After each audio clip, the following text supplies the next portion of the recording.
શિયાળાની ઋતુમાં સુરત નો પોંગ એ ગુજરાત અને દેશભરમાં ખૂબ પ્રખ્યાત છે અને ખાસ કરીને સુરતીઓ એટલે બધા મોજી લાલાઓ છે. શનિ રવિવારે પરિવાર જોડે મિત્ર મંડળ જોડે વર્ષો પહેલા સુરતમાં અડાજણ વિસ્તારમાં પોંગ પાર્ટી લાગતી હતી, જ્યાં હજારો લાખો લોકો પોતપોતાના પરિવાર જોડે પોંગ ખાવા માટે ખાસ કરીને જતા હતા. હવે સુરત શહેરના ચારે ખૂણાઓ પર પોંગ પહોંચ્યો છે અને માત્ર સુરત શહેર નહીં પરંતુ અહીંયાથી બરોડા સુધીના હાઈવે પર તમને આ પોંગ મળશે. આ પોંગ એ દેશમાં બીજા કોઈ સ્થાન પર તમને આટલો સરસ પોંગ નથી મળતો. એટલે પોંગ માત્ર સુરતમાં નહીં પરંતુ દેશ સુધી પહોંચ્યો ને તો વિદેશમાં બી ખૂબ મોટા પાયે એક્સપોર્ટ થાય છે.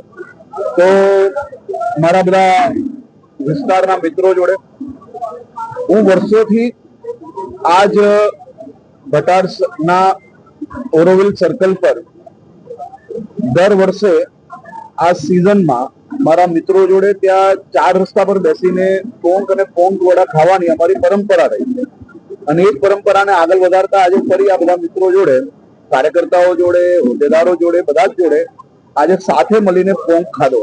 એમ કહેવાય છે કે પોંગ ક્યારે એકલા ખાવાનો આનંદ નથી આવતો. પોંગ જ્યારે તમારા મિત્રો જોડે, તમારા પરિવારજન જોડે અને ખાસ કરીને પોંગ ક્યારેય પોતે બધા અલગ અલગ પોતપોતાની થાળીમાં નથી ભરતા હોતા, બધા જ લોકો સાથે મળીને ખાતા હોય છે અને આનાથી પ્રેમ, લાગણી આ બધું જ વધતું હોય છે. તો આ પોંગનો સ્વાદ જે છે એ તમામ લોકોએ આ સિઝન દરમિયાન લેવો જોઈએ, કારણ કે આ મર્યાદિત સમય સુધી મળતો હોય છે. પછી પોંગની સિઝન પૂર્ણ થયા પછી આખું વર્ષ પોંગ માટે લોકો રાહ જોતા હોય છે. એટલે તમામ લોકો સુરતમાં પધારો અને આ પોંગનો આનંદ લો, પોંગ ખાઓ.